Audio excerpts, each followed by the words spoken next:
chicken. Sara. Kani nga akong gihimong gihilisan ba. Kaya himuon ako, kuhaon lang ako ang kuan. Pero ako nang humbaon ugma. Kuan na siya. Sa piso, around 70 piso. Kana kadaghan. Medyo okay diri ang karne pagkataba, paghumba lang ba, di ba? Guys, galuto ko karon og humba.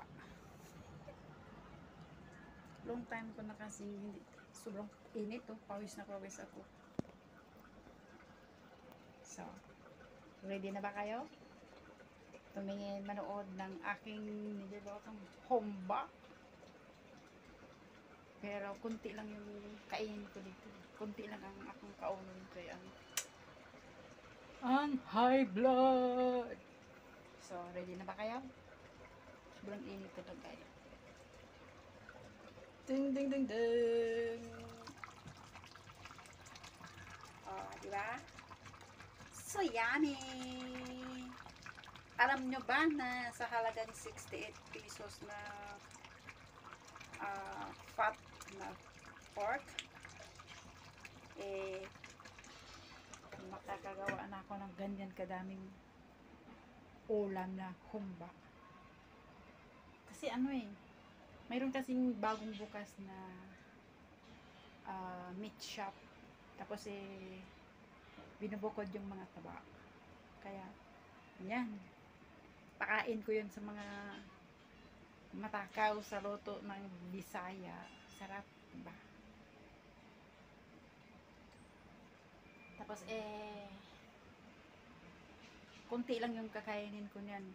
Hindi siya napapanis ng maybe 2 weeks kasi wala siyang tubig. Sprite lang nilagay ko at saka suka at saka ibang mga panakot. Diba? Kala nyo hindi ako marunong magluto. Uy! Aminin, marunong akong magluto kahit ikaw palutuin ko. Diba? So, yan. Gusto nyo manood ulit? Ang sarap nito. Yan. Tinikman ko na yan. Tinikman ko na. Sarap! Mapapaka-under rice ka talaga. Tapos yung kahapon, papakita ko rin, isama ko sa video ko, yung ginawa ko. Diba? Sprite lang nilagay ko dyan. Okay? Thanks for watching! Susunod ko na rin na video. Magluluto ako, mag-i-invento na naman ako. Diba? Tanggalin ko na yung si Prinsipe kasi maraming nag-i-scam. So, share na lang ako na mag-share na rin ako ulit minsan sa mga photos niya para for awareness na lahat ng mga nasa Facebook ay hindi totoo.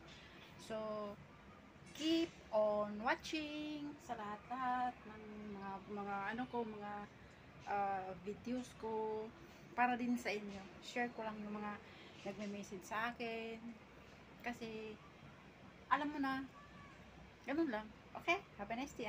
God bless. Bye-bye!